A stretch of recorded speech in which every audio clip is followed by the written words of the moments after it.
For today's video, I would like to clarify a few aspects about video interviews. And while at first I thought the best way to do this would be to showcase you some software to show you how it works and what each side can see, I finally decided it would be far better, it would be a lot easier and straightforward to understand if I just touch what I believe are the three most interesting elements with respect to these trends. So at first, video interviewing exists in two flavors. The first is through passive interviews, in the sense that the hiring part sends the applicant a request to answer a few questions using a video. And this is, of course, the cheaper way to do this, and the application is almost always for volume hiring. And the second part, which is more interesting, is to run a video interview just like a conversation, just like a video chat. Of course, it should not be confused with a video chat in the sense that it should be a lot more formal than a regular conversation. Recruiters can get a very good idea on what is a great candidate for a position, and the way they measure this is, of course, at first through aptitudes and technical skills if they're hiring for a technical position, but also through conversational skills. Something that's very common nowadays, it's to talk about emotional intelligence, or at least it was last year. But this is a real trend, and it's a really valid aspect, that in the sense that if you master this skill of video interviewing, it will be a lot easier to get jobs, and also for recruiters it will be a lot easier to understand what people think, and it's of course a listening exercise. Then the second point is related to who uses them and how well spread is this trend. And the reality is that it's not that well spread as many software providers would like to say. Essentially, these video interviews are used by scenarios to hire technical people, especially in IT, and also in banking to a certain extent. But the main reason for this is because it's not that easy to run a video interview, because it does require some setup. And I know whenever I want to do a video chat with a friend I haven't talked to in a while, it does take some setup to make this thing work. And so if it's a bit challenging, so that's why it doesn't apply to everyone. So for instance, Oracle has HireVue as their video interviewing software when they interview people overseas. So of course, if you are a large multinational corporation, this might make more sense for you than a telephone screening. And these video interviews are actually are an extension of telephone screening ones, with the obvious difference that we're talking about video and there's a lot more information here. And this brings me to the third and last point here. I mean, what can a hiring side see? What can they understand from a video from an applicant? So what kind of analytics do they have here?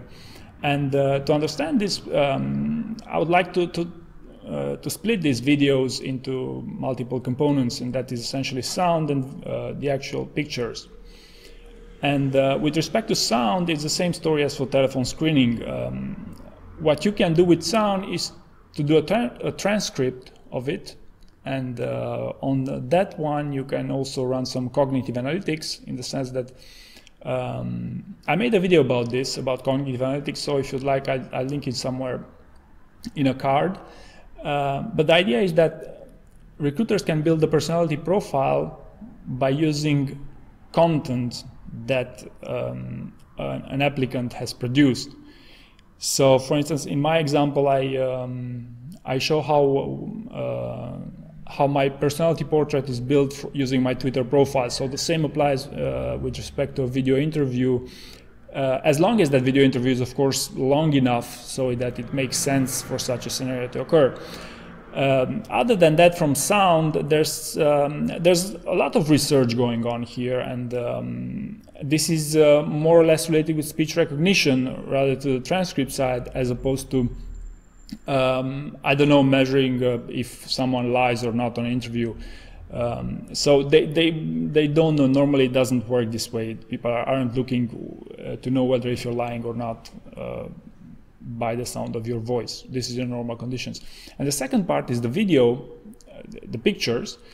And here again, there's tons of research going on. You might have heard about Apple's facial ID recognition. But the point is that all this research and all these analytics are mainly for security applications. So with respect to video interviews, it doesn't make much sense to talk within a security context, because you're interested to understand more about a given position, or understand more about a given candidate. So the maximum a video can show is whether people is sad or happy. You know, I mean, this is normal to understand, and this is probably more obvious to understand as compared to a telephone screening form.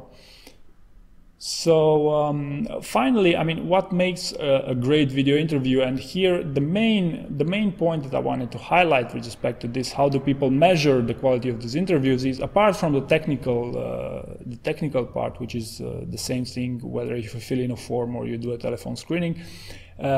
It's also very important to prepare these interviews in advance, because the conversational skills through a video are very different from the conversational skills required on site or by phone.